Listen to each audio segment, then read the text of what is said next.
MPCG के गांव special bulletin में आप सभी का बहुत स्वागत है। आपके साथ मैं हूं दीपिका और अब चलिए बुलेटिन की शुरुआत करते हैं इस वक्त की बड़ी खबर के साथ। बीजापुर से आ रहे जहां पे 5 इनामी नक्सलियों ने सरेंडर किया है।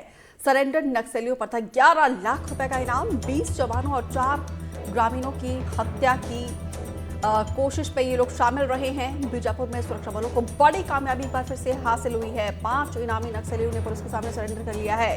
ये नक्सली 20 जवानों और 4 ग्रामीणों की हत्या में शामिल रहे हैं। इन पर कुल 11 लाख रुपए का इनाम था। आपको बता दें कि सरेंडर नक्सलियों में एक पर 8 लाख रुपए, एक नक्सली पर 2 लाख रुपए और एक पर 1 लाख रुपए का इनाम था, जो PLGA कंपनी नंबर 2 के सदस्य, गंगालूर एरिया कमेटी का सदस्य और जनताना सरकार के अध्यक्ष रहे हैं। मुकेश चंद्राकर ज्यादा जानकारी के साथ जुड़े हैं। मुकेश, एक के बाद एक हर दिन ये अच्छी खबर आ रही है कि नक्सली जो है वो सरेंडर कर रहे हैं और आज तो जिन नक्सलियों ने सरेंडर किया उनके ऊपर 11 लाख का इनाम था। तरीके से जिस तेजी से सुरक्षा बल के जवानों का दबाव माओवाद संगठन पर बढ़ता जा रहा है, उसी ही तेजी से माओवाद संगठन का कमर भी टूटने लगा है। हाल के दिनों में हम नजर डाल रहे हैं तो लगातार गिरफ्तारियां बढ़ चुकी हैं, एनकाउंटर्स बढ़ चुके हैं, नक्सलियों के प्रभाव इलाके में सुरक्षा बल के कैंप खुलने लगे हैं। साथ ही इस दबाव की वजह से ही सरेंडर्स में भारी ये देखने को मिल रहा है, बढ़ोतरी देखने को मिल रही है और हाल के समय में लगातार इस तरह के सरेंडर होने लगे हैं। आज की बात करें तो बीजापुर में जो है 11 लाख के 5 इनामी माओवादियों ने सरेंडर किया है, जिनमें से जिन आत्मसमर्पित माओवादियों की बात कर रहे हैं उनमें एक पर 8 लाख रुपए का इनाम घोषित रहा है, एक पर 2 लाख और एक पर 1 लाख का इनाम घोषित रहा है। कुल 11 लाख के 5 इनामी नक्सली रहे हैं। और सबसे बड़ी बात यह है कि ये बीजापुर में हुए बड़े एनकाउंटर्स में, बड़ी घटनाओं में, बड़े वारदातों में इनकी संलिप्तता रही है और इन घटनाओं में 20 जवानों की शहादत हुई है और वहीं 4 ग्रामीण जो है इनकी मौत हो चुकी है। और ये वो ग्रामीण हैं जिन पे आमतौर पे पुलिस मुखबिर का आरोप लगाकर जिनकी हत्याएं माओवाद संगठन द्वारा की जा रही है।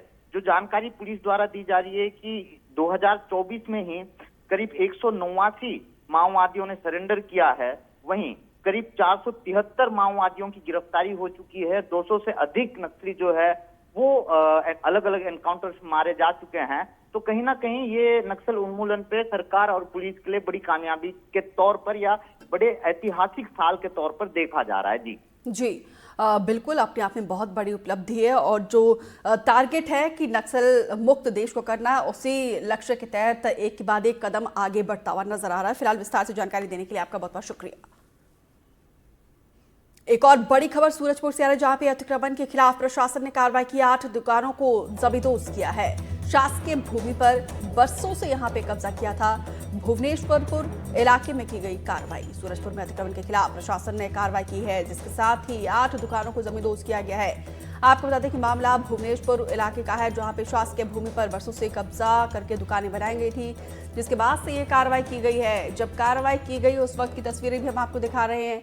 यहाँ पर देखिए किस तरीके से प्रशासन का पीला पंजा चला है। शासकीय भूमि पर लंबे समय से कब्जा करके रखा था। सूरजपुर से जानकारी, अतिक्रमण के खिलाफ प्रशासन का एक्शन लगातार जारी है। यहाँ पर देखिए एक साथ 8 दुकानों को जमींदोज किया है। इमाम हसन ज्यादा जानकारी के साथ जुड़े हैं। इमाम, एक साथ 8 दुकानों को यहाँ पे जमींदोज करके अतिक्रमण के खिलाफ कार्रवाई करके एक बड़ा संदेश देने की भी कोशिश की है। जी देखिए, पूरा मामला रामानुजनगर तहसील के भुवनेश्वरपुर इलाके का है, जहां पर लंबे समय से ये शिकायत मिल रही थी कि जो सूरजपुर से रामानुजनगर का जो रोड है उस किनारे में लगभग 17 डिसमिल जमीन पर 8 दुकानों पर कब्जा अतिक्रमण किया गया है। जिस मामले में आज जो तहसीलदार हैं रामानुजनगर के, उनके द्वारा वहां पर बुलडोजर की कार्रवाई की गई है और 8 जो दुकान थे उसको जमींदोज कर दिया। हालांकि इस दौरान जो दुकानदार थे उनकी तरफ से थोड़ी सी विरोध की बात सामने आई थी, लेकिन जो तहसीलदार हैं उन्होंने उनकी एक ना सुनी और पूरे दुकानों को वहां पे जमींदोज कर दिया। इस तरह से इस कार्रवाई से जो लोग इसकी शिकायत कर रहे थे या जो ग्रामीण थे वहां पे गाँव वाले, उनको अब संतुष्टि मिली है इस कार्रवाई से।